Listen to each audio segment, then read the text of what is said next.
श्री स्वामी समर्थ. जय जय स्वामी समर्थ. माझ्या स्वामी कृपा चॅनलमध्ये सर्वांना नमस्कार. बघा, घरामध्ये या वेळेमध्ये जर तुम्ही झाडू मारत असाल तर स्वतः माता लक्ष्मी तुमच्या घरातून निघून जाईल आणि गरिबी जी आहे ती तुमच्या घरामध्ये कायमची वास्तव्य करेल.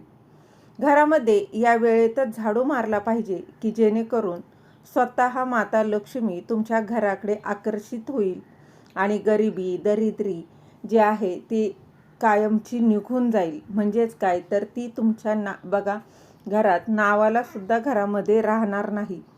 झाडू मारणं ही गोष्ट आपल्या हिंदू धर्मामध्ये अतिशय महत्त्वाची मानली जाते. झाडूला माता लक्ष्मीचं स्वरूप मानलं जातं. झाडूबद्दल खूपच असे नियम आपण पाळत असतो. तर त्यामुळे घरामध्ये झाडू कुठल्या वेळेमध्ये मारावी तर बघा त्यामुळे घरामध्ये झाडू कुठल्या वेळेत मारणं हे योग्य आहे की ज्यामुळे माता लक्ष्मी जी आहे ती आपल्या घराकडे आकर्षित होईल. आणि ही अत्यंत महत्त्वाची माहिती या व्हिडिओत मी तुमच्यासोबत शेअर करणार आहे. बघा, आत्तापर्यंत तुमच्याकडून या चुका जर होत असतील तर त्या तुम्हाला आजच थांबवता येतील.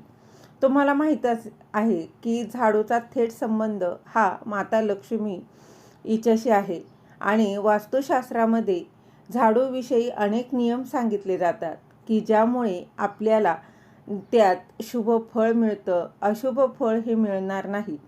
यासाठी वास्तुसंबंधित वास्तुशास्त्रामध्ये सुद्धा झाडूचे काही नियम आहे. तर बघा, सगळ्यात पहिलं म्हणजे झाडू कोणत्या दिशेला ठेवणं योग्य. तर बघा, झाडू कधी बदलायचा आणि झाडू कसा ठेवायचा तर हे सुद्धा तितकंच महत्त्वाचं आहे. जर तुम्ही या चुका करत असतील तर तुमच्या जीवनामध्ये बघा दारिद्र्य, समस्या, अडचणी यांचा सामना तुम्हाला करावाच लागत असतो. जर तुम्ही बघा झाडू संबंधित हे असलेले काही योग्य उपाय शिकून घेतले आणि ते तुम्ही नियमात आणलं तर कोणत्याही प्रकारच्या अडचणी ज्या आहेत तर त्या निर्माण होणार नाही आणि जेणेकरून गरिबी जी आहे तर ती तुमच्यावर येणार नाही. तुमच्यावर माता लक्ष्मीची कृपादृष्टी नेहमी राहील. घरामध्ये पैसा टिकून राहील, पैसा वाढायला सुरुवात होईल. कष्ट तर आपण करत असतो, कष्ट तर करायचेच आहे, पण त्या कष्टासोबत नशिबाची साथ मिळणं तितकंच महत्त्वाचं असतं. तर त्यामुळे हे नियम आपल्याला बघा लक्षात घ्यायचे आहे.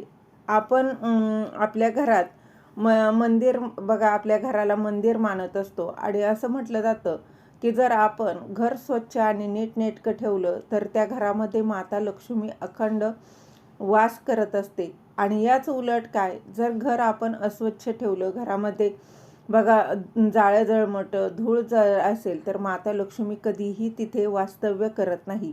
तिथे तुम्ही सेवा करा पण घर स्वच्छ नसेल तर माता लक्ष्मी तिथे टिकणार नाही.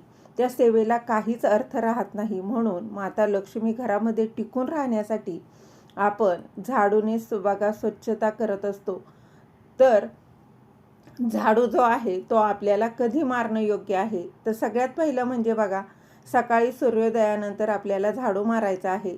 सकाळी जर तुम्ही सूर्योदय झाल्यानंतर झाडू मारला तर घरात असलेली नकारात्मक ऊर्जा जी आहे ती निघून सकारात्मक ऊर्जा निर्माण होते. आणि सकाळच्या वेळेस झाडू मारणं म्हणजे झाडू मारायचं म्हणजे तुम्ही ऑफिसला जाता किंवा अजून काही बघा तुम्ही कसल्या कामामध्ये बिझी असाल तरी पण तुम्हाला सकाळच्या वेळेस झाडू मारायचा आहे. अगदी दुपार व्हायच्या आधी तुम्हाला झाडू मारून घ्यायचा आहे. त्यानंतर बघा संध्याकाळी 4-5 वाजता अजिबात झाडू मारायचा नाही. यामुळे काय होतं, आपल्या घरातील माता लक्ष्मी जी आहे तर ती निघून जाते. बघा बऱ्याच घरात आपण बघतो की 2-3 वेळेस झाडू मारला जातो. कारण बघा मान्य आहे, घरामध्ये लहान मुलं असतील, कचरा होतो किंवा खूप मोठं कुटुंब असेल तर घरामध्ये घाण होत असते. एका साईडला आपण म्हणतो की बघा घरामध्ये कचरा पण नाही, पण दुसऱ्या साईडला आपण म्हणतो की नाही 2-3 वेळेस झाडू पण नाही मारलेला.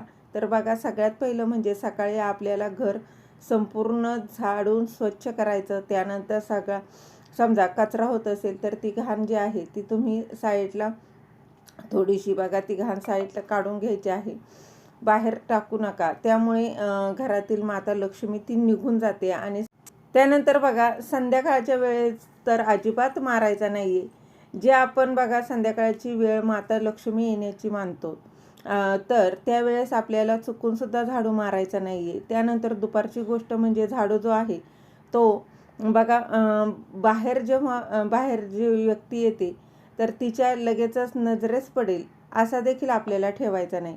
म्हणजे बाहेरून जी व्यक्ती येते घरामध्ये आणि तिला लगेच झाडू ती बघेल अशा पद्धतीने ठेवायचा नाही. झाडूला नेहमी लपवून ठेवायचं असतं. झाडू बघा आणि त्याचबरोबर बेड खालीही शक्यतो ठेवू नये, कारण बेडवर आपण झोपत असतो. तुम्ही कपाटाखाली, दाराच्या मागे वगैरे झाडू जो आहे तर तो ठेवू शकता. कोणाच्या नजरेमध्ये पडणार नाही अशा ठिकाणी तुम्हाला ठेवायचा आहे. यानंतर बघा जुना तुटका झाडू जर असेल तर तो वापरू नये. तो वापरणं अशुभ मानलं जातं. कधी तुटक्या झाडूनं किंवा जुन्या झाडूनं म्हणजे अगदी तो खराब झालेला आहे अशा झाडूनं झाडू जर मारला तर माता लक्ष्मी आपल्या घरातून निघून जाते. यानंतर अजून महत्त्वाचं म्हणजे झाडू कधी पण उभा बघा ठेवू नये. खरंच खूप मोठा अपशकुन यामुळे लागतो. झाडूला नेहमी आडवं म्हणजे झोपवूनच ठेवलं पाहिजे आणि उभा झाडू ठेवला तर घरामध्ये काही उलट्या गोष्टी घडायला लागत असतात. बघा चांगल्या घडण्याऐवजी त्या वाईट घडायला लागतात. त्यामुळे झाडू कधीच पण बघा उभा ठेवू नये, तो नेहमी आडवाच ठेवायचा. त्यानंतर पुढचा नियम म्हणजे संध्याकाळच्या वेळेत जर मी सांगितलं तसं बघा झाडू मारू नये. हे तर अतिशय महत्त्वाचं आहे, कारण संध्याकाळची जर झाडू मारला तर ते अतिशय अशुभ आहे. माता लक्ष्मी, सुख, आनंद आपल्या घरातून निघून जातं. कधीही झाडूला पाय लागला तर बघा मनापासून माता लक्ष्मीची माफी मागा. पाय लागू नये बघा, लागूच देऊ नका आणि लागलास तर आपल्याला माता लक्ष्मीची क्षमा प्रार्थना मागायची आहे. झाडूला अगदी मनापासून स्पर्श करून नमस्कार करायचा आहे. यानंतर अजून एक महत्त्वाची गोष्ट म्हणजे झाडू खरेदी करायचा असेल तर शक्यतो शनिवारच्या दिवशी तुम्ही झाडू खरेदी करावा किंवा अमावस्येच्या दिवशीसुद्धा तुम्ही झाडू खरेदी करू शकता.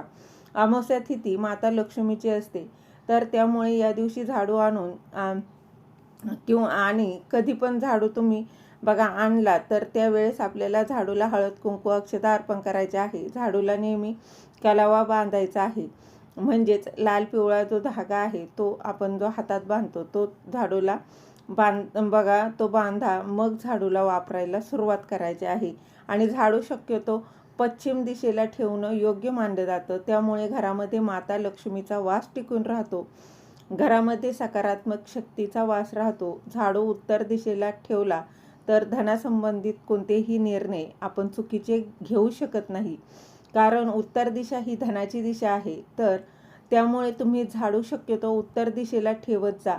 अशा प्रकारे बघा झाडू संबंधित अतिशय छोटे छोटे पण खूप महत्त्वाचे नियम आहे. हे जर तुम्ही सवय लावून घेतली तर याचा बघा अजिबात तुम्हाला त्रास होणार नाही आणि या सवयीचा चांगल्याच बघा तुम्हाला त्याचा आयुष्यामध्ये खूप चांगला फायदा होईल. तर झाडूबद्दलचीच ही माहिती मला तुमच्यासोबत शेअर करायची होती. श्री स्वामी समर्थ.